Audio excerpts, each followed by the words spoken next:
الحمدللہ رب العالمین والصلاة والسلام علی محمد وآلہ اجمعین واللعنۃ الدائمۃ علی اعداء محمد وآل محمد اما بعد وفقنا اللہ وإیاکم للعلم والعمل الصالحین انشاءاللہ تعالی۔ سورہ یونس کی آیت نمبر 20 وَيَقُولُونَ لَوْلَا أُنزِلَ عَلَيْهِ آیَةٌ مِّن رَّبِّهِ فَقُلْ إِنَّمَا الْغَیْبُ لِلَّهِ فَانتَظِرُوا إِنِّی مَعَکُم مِّنَ الْمُنتَظِرِینَ۔ مشرکین مکہ یہ آ کے کہا کرتے تھے کہ آخر اس رسول کے اوپر اللہ کی طرف سے نشانی نازل کیوں نہیں ہوتی، آیت نازل کیوں نہیں ہوتی؟ تو اللہ نے اپنے حبیب سے یہ فرمایا کہ ان سے کہہ دیجئے کہ غیب اللہ کے لیے ہے، بس تم انتظار کرو اور میں بھی تمہارے ساتھ انتظار کرنے والوں میں سے ہوں۔ محمد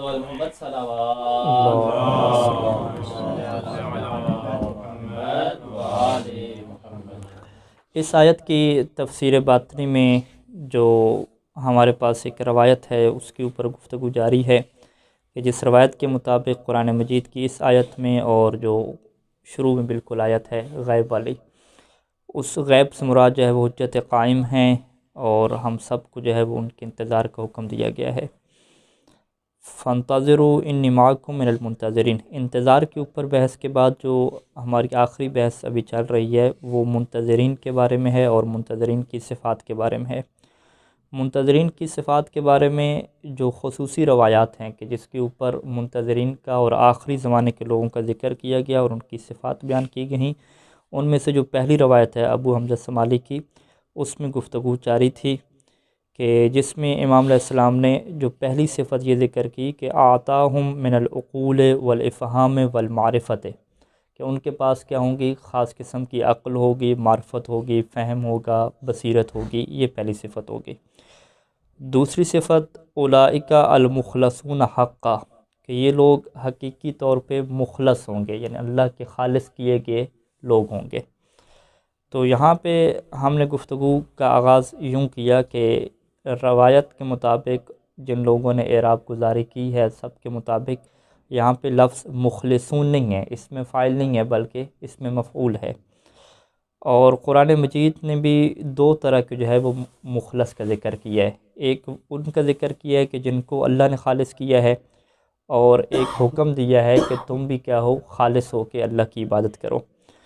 اگر ہم قرآن مجید کی آیات میں جائیں تو سورہ صاد میں جو شیطان نے کہا تھا کہ قال فبعزتک لأغوینہم اجمعین الا عبادک منہم المخلصین، کہ مجھے تیری عزت کی قسم میں ان سب کو بہکا دوں گا سوائے تیرے خالص بندوں کے۔ سوائے تیرے خالص بندوں کے یہ محاورتاً ترجمہ کیا جاتا ہے، اگر حقیقی ترجمہ کی جائے کہ سوائے تیرے ان بندوں کے المخلصین کے جنہیں خالص کیا گیا ہوگا۔ اور اسی طریقے سے جب عذاب کا ذکر ہوا کہ تم سب کے سب جو ہے وہ انکم لذائق العذاب العلیم، کہ تم سب کے سب جو ہے وہ دردناک عذاب چکھو گے، جو کچھ تم نے کیا اس کی تمہیں جزا ملے گی، الا عباد اللہ المخلصین، مگر سوائے جو اللہ کے مخلص بندے ہیں جنہیں خالص کیا گیا انہیں نجات مل جائے گی۔ اور اسی طریقے سے دیگر آیات ہیں، اور حضرت یوسف کا جب ذکر ہوا اور وہاں پہ کہا کہ ہم نے انہیں بچا لیا اس برائی سے، اور پھر اس کی وجہ کیا بیان فرمائی کہ کذالک لنصرف عنہ السوء والفحشاء انہ من عبادنا المخلصین، کہ وہ ہمارے کیا ہے خالص بندوں میں سے تھے، تو اس وجہ سے کیا ہے ہم نے انہیں برائی سے بچا لیا۔ اور حضرت یوسف نے بھی کہا تھا کہ اگر اللہ کی رحمت نہ ہوتی تو میں اس برائی سے نہ بچ سکتا۔ اور جب آپ اس بات کے اوپر اور اس سوال کے اوپر آتے ہیں کہ روایات میں قرآن مجید کے ان آیات میں کہ جنہیں شیطان نہیں بہکاتا اور اللہ جو ہے وہ انہیں بچا لیتا ہے، یہاں پہ جو ہے وہ مخلص کا لفظ استعمال ہوا ہے کہ اللہ کے خالص کیے گئے ہے۔ تو یہ اللہ کب انسان کو خالص اپنے لیے بنا دیتا ہے؟ تو روایات اہل بیت علیہم السلام سے جس بات کا استفادہ ہوتا ہے اور جو مفسرین نے لکھی ہے کہ پہلے مرحلے میں انسان اپنے آپ کو اللہ کے لیے خالص کرتا ہے اور پھر اللہ جو ہے وہ اس سے خالص بنا دیتا ہے، یعنی اس سفر کا جو آغاز ہے وہ انسان کی کوشش سے ہوتا ہے کہ انسان جب کوشش کرنا شروع کرتا ہے تو پھر اس کے بعد کیا ہے وہ مخلص کی منزل پہ قدم رکھتا ہے، اور مخلص کی قدم پہ قدم رکھنے کے بعد جب وہ ایک منزل پہ پہنچتا ہے تو پھر اللہ انہیں کیا ہے مخلص بنا دیتا ہے۔ اور امیر المومنین علیہ السلام نے نہج البلاغہ میں بھی جب متقین کے بارے میں گفتگو کی تو ان میں ایک جو ہے وہ صفت یہ بیان کی کہ قد اخلص للہ، کہ اس نے اپنے آپ کو اللہ کے لیے خالص کر لیا، فاستخلصہ، بس اللہ نے بھی اپنا اسے مخلص بنا لیا۔ یعنی پہلے مرحلے پہ انسان نے خود کوشش کرنی ہے، پھر جو ہے وہ اللہ انہیں کیا بنائے گا؟ مخلص بنائے گا۔ قرآن مجید کی آیات میں واضح حکم دیا گیا ہے کہ وما امروا، کہ لوگوں کو جو بھی حکم دیا گیا، جو بھی شرعی تکلیف دی گئی، الا لیعبدوا اللہ مخلصین لہ الدین، مگر یہ کہ انہیں یہی حکم دیا گیا ہے کہ وہ اللہ کی عبادت کریں گے، اور کیسی عبادت کہ بالکل خالص ہو کر، حنفاء، بالکل یکسوئی سے اللہ کی خالص ہو کے عبادت کریں گے۔ اور جب قرآن مجید کی یہ آیت نازل ہوئی کہ اللہ نے آخر انسانوں کو کیوں پیدا کیا، یہ آسمان و زمین کیوں پیدا کیے، تو وہاں پر بھی جب مقصد خلقت کو بیان فرمایا تو وہاں پہ ایک لفظ استعمال کیا کہ الذی خلق الموت والحیات لیبلوکم ایکم احسن عملا، کہ اللہ نے زندگی اور موت کو اس وجہ سے پیدا کیا تاکہ تمہیں آزمائے کہ تم میں سے کون ہے جو احسن عمل کرتا ہے، بہتر عمل کرتا ہے۔ اب اس بارے میں جو روایات میں جو احسن عمل کی تفسیر بیان کی گئی، اس کی وہ تفسیر بیان کی گئی کہ اس احسن عمل سے مراد زیادہ عمل نہیں ہے، بلکہ اس سے وہ عمل مراد ہے جو خالص ہو، جو بالکل اللہ کے لیے کیا ہو، خالص ہو۔ الکافی سے ہے یہ روایت ہے امام صادق علیہ السلام سے، اللہم صلی علی محمد عن ابی عبداللہ علیہ السلام فی قول اللہ عز وجل لیبلوکم ایکم احسن عملا قال، امام علیہ السلام فرمایا لیس یعنی اکثر عملا، اس سے یہ مراد نہیں ہے کہ جو زیادہ عمل کرے، ولیکن اصوبکم عملا، کہ جو تم میں سے کیا ہے درست عمل کرے۔ اب یہ درست کیا ہے؟ انما الاصابۃ خشیت اللہ، کہ اصابت و درستی کا بات یہ ہے کہ جب اللہ کے دل میں خشیت ہے، یعنی انسان جھک جائے، انسان جو ہے وہ اپنے آپ کو اللہ کے سامنے دلی طور پہ جھکا لے۔ والنیت الصادقہ، اور اصابت کیا ہے؟ سچی نیت ہے، والحسنہ، اور نیکی ہے۔ پھر امام نے فرمایا کہ الابقاء علی العمل حتی یخلص، کہ انسان عمل کرتا رہے یہاں تک کہ وہ خالص ہو جائے بالکل عمل اللہ کے لیے۔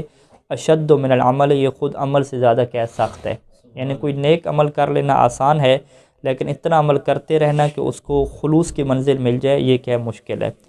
والعمل الخالص، عمل خالص کیا ہوتا ہے کہ الذی لا ترید ان یحمدک علیہ احد، کہ جس کے بارے میں تم چاہتے ہی نہیں ہو کہ کوئی اس کے اوپر تمہاری حمد کرے، یعنی اصلاً کوئی خواہش ہی نہیں ہے۔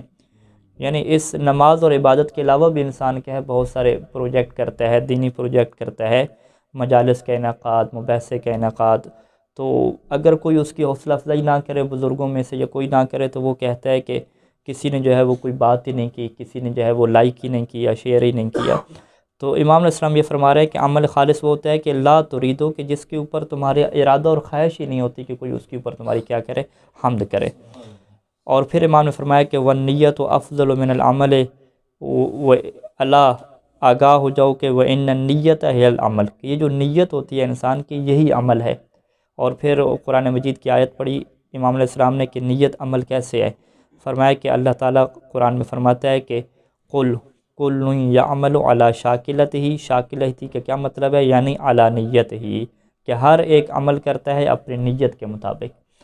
تو ان روایات کے مطابق اگر آپ دیکھیں تو جو انسان کو ہے وہ اخلاص کا کیا حکم دیا گیا ہے کہ انسان سب کچھ جو ہے وہ اللہ کے لیے کیا ہے خالص کر دے۔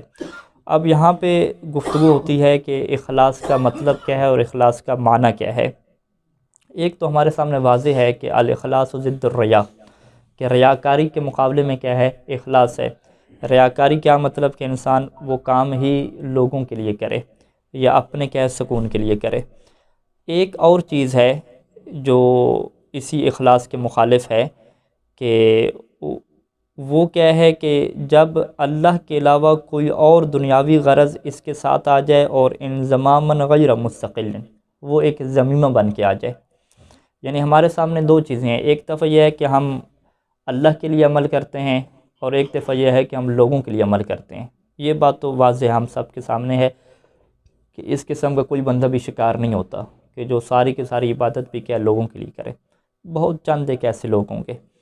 جس کام کا اور جس مشکل کا شکار ہوتے ہیں لوگ، وہ کیا چیز ہے کہ اللہ کے لیے بھی عبادت ہو اور ساتھ ساتھ کیا ہو، کوئی اپنا بھی کیا ہے مقصد ہو، یعنی دو چیزیں کیا ہوں، اکٹھی ضم ہو جائیں۔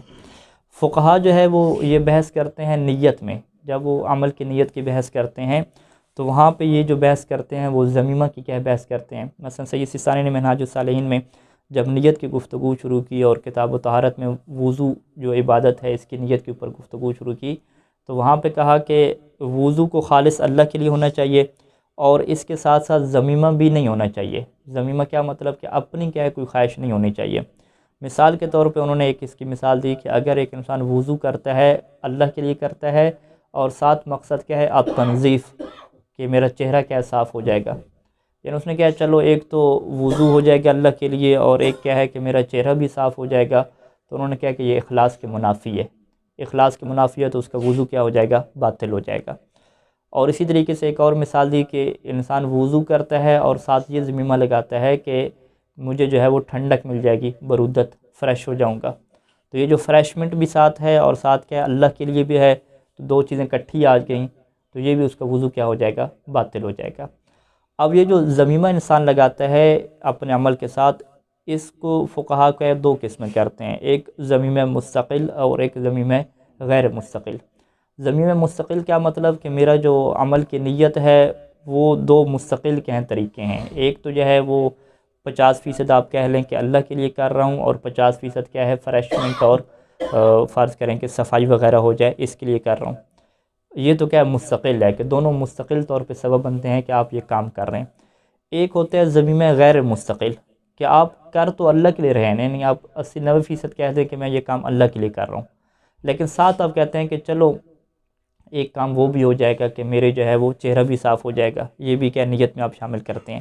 لیکن یہ غیر مستقل ہے۔ غیر مستقل کیا مطلب کہ اگر فرض کریں کہ چہرہ آپ نے صاف نہ بھی کرنا ہوتا تو پھر بھی آپ یہ کام کرتے، یعنی پھر بھی آپ نے وضو کرنا تھا، نماز پڑھنی تھی، لیکن آپ نے کہا چلو یہ وضو اور نماز پڑھ رہے ہیں تو ساتھ یہ نیت میں کیا اس چیز کو بھی شامل کر لیں کہ مجھے کیا صفائی وغیرہ بھی مل جائے، تو یہ ضمیمہ غیر مستقل ہے۔ ضمیمہ غیر مستقل میں بھی سید سیستانی نے احتیاط واجب لگائی ہے کہ یہ بھی اخلاص کے منافی ہے، اور اس سے بھی عبادت کیا ہو جاتی ہے، باطل ہو جاتی ہے۔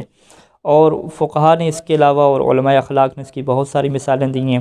اس میں سے جو ایک بحث ہوتی ہے روزے کی، فرض کریں بحث ہوتی ہے کہ انسان بعض کا روزہ کیوں رکھتا ہے۔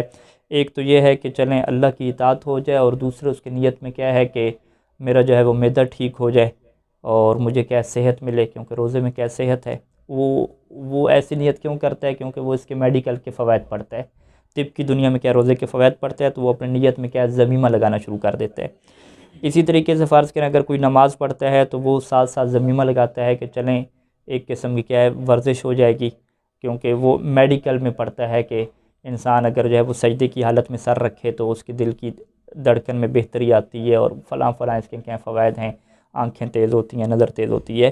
تو وہ ساری چیزیں جو میڈیکلی اور دنیاوی اور مادی پڑھ رہا ہے وہ پھر ضمیمہ لگانا کیا ہے نیت کے اندر شروع کر دیتا ہے، تو اس سے اس کی عمل کیا ہے خالص نہیں رہتا۔ جب عمل خالص نہیں رہتا تو وہ فقہ کے مطابق وہ عمل کیا ہو جاتا ہے، باطل ہو جاتا ہے۔ اور اسی طریقے سے علماء اخلاق نے اس قصے کو بھی لکھا ہے کہ وہ جو پہلی صف میں جو ہے وہ ایک عالم نماز پڑھا کرتے تھے، تو ایک دفعہ لیٹ ہو گئے تو انہیں دوسری یا تیسری صف میں جگہ ملی، تو جب دوسری تیسری صف میں انہیں جگہ ملی تو وہ دلی طور پہ بہت شرمندہ ہوئے، اور بڑی جو ہے انہیں شرم محسوس ہوئی کہ آج جو ہے وہ لوگ کیا کہیں گے کہ آپ عالم دین ہیں اور اتنی دیر سے آئے ہیں کہ تیسری صف میں کیا آپ کو جگہ ملی ہے۔ تو جب انہوں نے یہ سوچا تو فوراً انہوں نے سوچا کہ یہ جو میں پہلی صف میں نماز پڑھتا تھا اس کا مطلب ہے کہ یہ میں اللہ کے لیے نہیں حاضر ہوتا تھا، میرے ذہن میں یہ نیت ہوتی تھی کہ لوگ کیا ہے میرے بارے میں کیا سوچیں گے کہ یہ عالم دین ہے۔ اور پھر وہ اس کتاب الاخلاق میں آغا مکارم شیرازی نے اور آغا فیض کاشانی نے لکھا ہے کہ اس عالم دین نے اپنی جو 30 سالہ نمازیں تھیں وہ دوبارہ کیا قضا کر کے پڑھی تھیں۔ اچھا، یہ جو ضمیمہ کی بحث ہے اس میں جو فقہا کے اندر ایک اور بحث ہوتی ہے کہ جنت اور جو جہنم کا ضمیمہ ہے، کہ ایک انسان عمل کرتا ہے، ایک تو چلیں ہو گیا کہ اللہ کی اطاعت کر رہے ہیں، پھر عمل میں یہ نیت کرے کہ میں اس وجہ سے عمل کر رہا ہوں کہ مجھے جنت ملے اور جہنم سے کیا چھٹکارا مل جائے۔ اگر یہ چیز ضمیمہ میں ہوگی تو کیا اس کا عمل باطل ہوگا یا باطل نہیں ہوگا؟ سید خوئی، سید سیستانی اور بہت سارے فقہا کا یہ نظریہ ہے کہ اس سے بھی عمل انسان کا باطل ہو جاتا ہے۔ سید خوئی علیہ رحمہ نے یہ لکھا کہ اگر ایک انسان اس وجہ سے عبادت کر رہا ہے اور اس کی نیت میں یہ کام داخل ہے کہ ایک تو میں اللہ کی اطاعت کرتا ہوں، وہ ساتھ جنت بھی مل جائے گی، تو وہ اپنی ذات کے فائدے کو ساتھ کیا کر رہا ہے، داخل کر رہا ہے، اپنی ذات کے لیے انسان کیا کر رہا ہے، عبادت کر رہا ہے۔ اور سماحت شیخ بشیر نجفی اللہ ان کی حفاظت فرمائے، وہ فرماتے ہیں کہ انسان کا جو مقصد ہوتا ہے وہ بلند ہوتا ہے۔ مقصد ہمیشہ کیا ہے؟ قیمتی ہوتا ہے، اور اس کے لیے جو آپ عمل کرتے ہیں ان کی اہمیت اور ویلیو کیا نہیں ہوتی۔ تو اگر ایک انسان کا مقصد جنت ہے، اپنا سکون ہے، اپنی راحت ہے، تو اس کا مطلب علیاذ باللہ یہ ہے کہ وہ اللہ سے بڑھ کے، اللہ کی عبادت سے بڑھ کے کس چیز کو ترجیح دے رہا ہے؟ اپنی ذات کو کیا ترجیح دے رہا ہے۔ تو اسی وجہ سے سید خوئی علیہ رحمہ اور سید سیسا نے لکھا کہ اگر عبادت کے دوران یا کسی بھی نیک عمل کے دوران اگر یہ نیت بھی ہو جاتی ہے کہ انسان جنت کے لیے کر رہا ہے یا جہنم سے بچنے کے لیے کر رہا ہے، تو اس کی عبادت کیا ہو جاتی ہے؟ باطل شمار ہو جاتی ہے۔ تو یہ کیا ہے؟ اخلاص کی منافی ہے۔ یہ کب ہوتا ہے؟ کہ جب اس کا تعلق کیا ہو؟ انسان کی نیت کے ساتھ ہو، یعنی بہت ہی پل صراط کی طرح کی ایک یہ منزل ہے۔ ایک دفعہ اس کا یہ ہوتا ہے کہ جس کو فقہاء تعبیر کرتے ہیں، داعی سے تعبیر کرتے ہیں، کہ انسان کی یہ خواہش ہے کہ انسان جنت میں جائے اور جہنم سے بچے، تو یہ انسان کے ایک یہ مقصد ہے اور خواہش بھی ہے۔ اس مقصد اور خواہش کی وجہ سے وہ کیا کرتا ہے؟ اللہ کی عبادت کرتا ہے۔ یعنی اللہ کی عبادت کی طرف وہ کیوں آیا ہے؟ کیونکہ اس کی خواہش ہے۔ لیکن جب اللہ کی عبادت کر رہا ہے تو اللہ کی عبادت کیا ہے؟ خالص طور پہ اللہ کے لیے کر رہا ہے۔ یعنی اللہ کی عبادت کی طرف اسے جو چیزیں لے کر آئی ہیں، ان چیزوں میں سے ایک کیا ہے؟ جنت بھی ہے۔ لیکن جب اللہ کی عبادت کرنا شروع کی تو وہ بالکل کیا ہے؟ 100% اللہ کے لیے کی۔ اب اس نے نیت کے اندر جنت کو نہیں رکھا۔ اگر اس طرح کی انسان کی منزل ہے تو وہ کہتے ہیں اس کی عبادت ٹھیک ہو جائے گی۔ یعنی اب وہ جنت اور جہنم کیا ہے؟ ایک داعی اور اس کو لے جانے والے، عبادت کی طرف لے جانے والے ایک کیا ہے؟ مقدمات کے طور پہ کیا اسے وہ شمار کرتا ہے۔ لیکن اگر وہ بطور مقدمات کے شمار نہیں کرتا، خود عبادت کرنے کے دوران ہی اس کی نیت میں یہ چیز داخل ہے کہ میں جو ہے وہ تاکہ جہنم سے بچوں، مجھے جنت مل جائے، اس کی نیت میں یہ کام اگر داخل ہے یہ بات، تو پھر اس کی عبادت کیا ہو جائے گی؟ باطل ہو جائے گی، اور یہ چیز کیا ہے؟ اخلاص کے منافی ہو جائے گی۔ اسی طرح سے جو ہے وہ انسان کی جو پوری 24 گھنٹے ہیں وہ اللہ کے لیے کیسے خالص ہو سکتے ہیں؟ کہ انسان کا جو کھانا پینا ہے وہ بھی اللہ کے لیے ہو۔ یعنی جو اہل تقوی کی یہ صفت بیان کی گئی ہے کہ وہ اپنی ذاتی خواہش کے لیے اور ذاتی جو ان کی رغبت ہے اس کو بجھانے کے لیے کبھی نہیں کھاتے، وہ اس لیے کھاتے ہیں تاکہ ان کے جسم کو طاقت ملے اور وہ مزید کیا ہے؟ دین کی خدمت کریں اور اللہ کے دین کو کیا ہے؟ پھیلائیں۔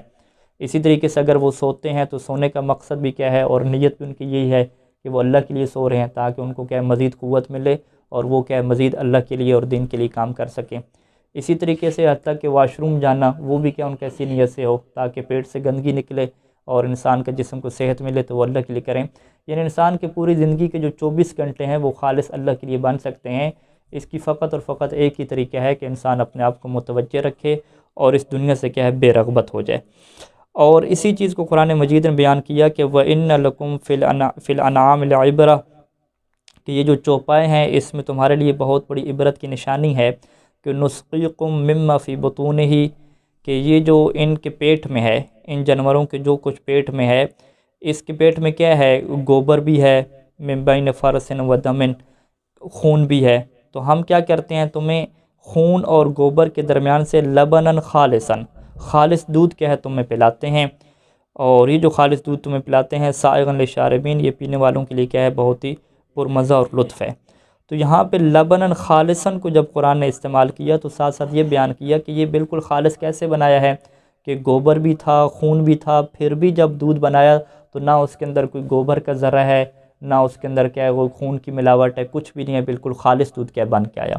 تو یہاں سے علماء یہ فرماتے ہیں کہ جس طرح سے گوبر اور خون وغیرہ سے اللہ نے جو ہے وہ لبن کو خالص کہا ہے، تو ہمارا جو عمل ہے اس کے اوپر بھی بہت ساری چیزیں موجود ہیں، ٹھیک ہے؟ لوگوں کو دکھانا، لوگوں کو دکھانے سے ہٹ کے جو ذاتی سکون ہے کہ انسان ایک عمل اس وجہ سے کرتا ہے چونکہ اس کی ذات کو سکون ملتا ہے، چونکہ اسے جنت ملے گی، بہت ساری ایسی چیزیں ہیں، ان سب چیزوں سے بچا کے اپنے عمل کو لے جانا، فقط اللہ کے لیے خالص کر لینا، تو یہ کیا ہے؟ مخلص کی منزل پیدا ہوتی ہے، انسان کیا ہے؟ اخلاص کی طرف جا رہا ہے، اور جب اس اخلاص کی طرف جاتا ہے تو اس کے بعد جب اس کے اوپر انسان باقی رہتا ہے تو پھر اللہ اسے کیا کر دیتا ہے؟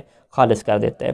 اور یہ اتنی مشکل منزل ہے کہ روایات میں سے یوں بیان کیا گیا ہے کہ جب انسان اپنے عمل میں ضمیمہ لگاتا ہے اور کسی کو شریک کرتا ہے تو یہ ایک ایسی چیز ہے کہ اخفا من دبیب النمل علی صخرۃ سودا، کہ جو ہے وہ فی لیلۃ الظلماء، یعنی بالکل اندھیری رات ہو، کالے رنگ کا پتھر ہو، اس کے اندر کیا ہے؟ ایک چیونٹی ہو کالے رنگ کی، تو وہ انسان کو جس طریقے سے نظر نہیں آتی، اسی طریقے سے انسان بہت سارے عمل کرتا ہے اور اسے پتہ ہی نہیں چلتا کہ یہ عمل خالص نہیں تھا، اور قرآن مجید نے واضح طور پہ بتایا کہ کچھ لوگ دنیا میں ایسے ہیں کہ الذی ضل سعیہم فی الحیات الدنیا، کہ دنیاوی زندگی میں انہوں نے کوشش کی ہے، بہت کوشش کی ہے کام کرنے کی، لیکن ضل، ان کی کوشش کیا ناکام رہی، وہم یحسبون انہم یحسنون صنعا، اور وہ یہی سمجھتے رہے کہ وہ اللہ کے لیے نیک کام کر رہے ہیں، پوری زندگی وہ یہ سمجھتے رہے۔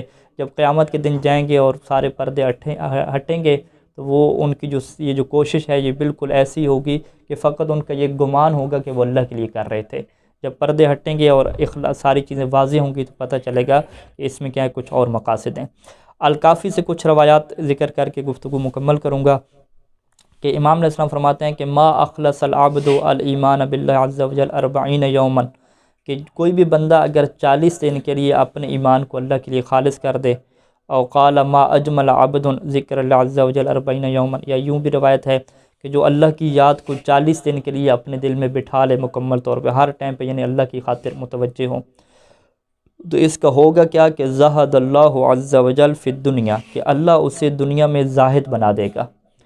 یہ جو زہد کی منزل ہے یہ ایسی منزل ہے کہ جس میں جو ہے وہ تفسیری کے ذریعے سے یہ بیان ہوا کہ وہ بصر داءھا و دواءھا، کہ دنیا کے جو بھی مشکلات ہیں، جو بھی پریشانیاں ہیں، اس کی جو ہے وہ اسے بصیرت عطا کر دے گا، اس کے لیے وہ چیزیں کیا ہو جائیں گی، پست ہو جائیں گی، اور پھر امام کے مطابق جو ہے وہ اس کی یہ حالت ہو جائے گی کہ لَکَیْ لَا تَأْسَوْا عَلَىٰ مَا فَاتَکُمْ وَلَا تَفْرَحُوا عَلَىٰ مَا آتَاکُمْ، کہ قرآن مجید کے مطابق اسے کچھ ملے گا تو بھی اس سے کیا ہے کچھ خوشی نہیں ہوگی، اور اگر کچھ اس کے ہاتھ سے چلا جائے گا تو بھی کیا اسے کوئی ٹینشن نہیں ہوگی۔ اچھا، ایک تو اس سے یہ مل جائے گی کہ دنیا جو ہے وہ اس کے لیے بالکل واضح ہو جائے گی کہ اس کی کیا اہمیت ہے، اور دوسرا کیا ہوگا کہ فَأَثْبَتَ الْحِكْمَةَ فِي قَلْبِهِ وَأَنْطَقَ بِهَا لِسَانَهُ، حکمت جو ہے وہ علم اور حکمت اس کے دل میں ثابت ہو جائے گی اور اس کی زبان سے کیا ہے حکمت جاری ہو جائے گی۔ اور امیر المومنین علیہ السلام سے روایت ہے کہ طوبی لمن اخلص للہ العبادۃ والدعاء، خوشخبری ہے اس کے لیے کہ جو اللہ کے لیے اپنی عبادت اور دعا کو خالص کر دے، وَلَمْ يَشْغَلْ قَلْبَهُ بِمَا تَرَىٰ عَيْنَاهُ، اور جو اس کی آنکھیں دیکھتی ہیں اس کی وجہ سے اس کے دل پہ کوئی اثر نہ پڑے، ٹھیک ہے جی، آنکھیں بہت ساری چیزوں کو دیکھتی ہیں لیکن اس کا دل اس کی طرف مشغول نہ ہو، دل اللہ کی طرف کیا رہے، وَلَمْ يَنْسَ ذِكْرَ اللَّهِ، اور اللہ کی یاد کبھی اس کے دل سے فراموش نہ ہو، بما، کس کے سبب سے، بما تسمع اذناہ، کہ جو اس کے دونوں کان سن رہے ہیں، یعنی انسان بہت کچھ سن رہا ہے، دیکھ رہا ہے، تو اس کی وجہ سے وہ اللہ سے کیا ہے اس کا دل نہ ہٹے، اور ولم یحزن صدرہ بما اعطی غیرہ، اور اس کے دل میں کبھی پریشانی اس وجہ سے پیدا نہ ہو کہ بما اعطی غیرہ، کہ جو اس کے غیر کو بہت کچھ عطا کیا گیا، جو دوسروں کو عطا کیا گیا اس کی وجہ سے اس کے دل میں کبھی بھی کوئی غم پیدا نہ ہو کہ اللہ نے جو ہے وہ مجھے کچھ نہیں دیا۔ تو یہ وہ اخلاص کی منزل ہے، اور خداوند کریم سے دعا ہے کہ ہمیں اس کے اوپر کاربند رہنے کی توفیق عطا فرمائے، تاکہ ہم اخلاص کی منزل سے اللہ ہمیں مخلص کی منزل پہ لے جائے، اور مخلص کی منزل پہ لے کے ہمیں امام زمانہ کے جو منتظرین ہیں ان کی صفات سے ہم کنار فرما دے۔ اللہم صلی علی محمد و آل محمد، دعا امام زمانہ۔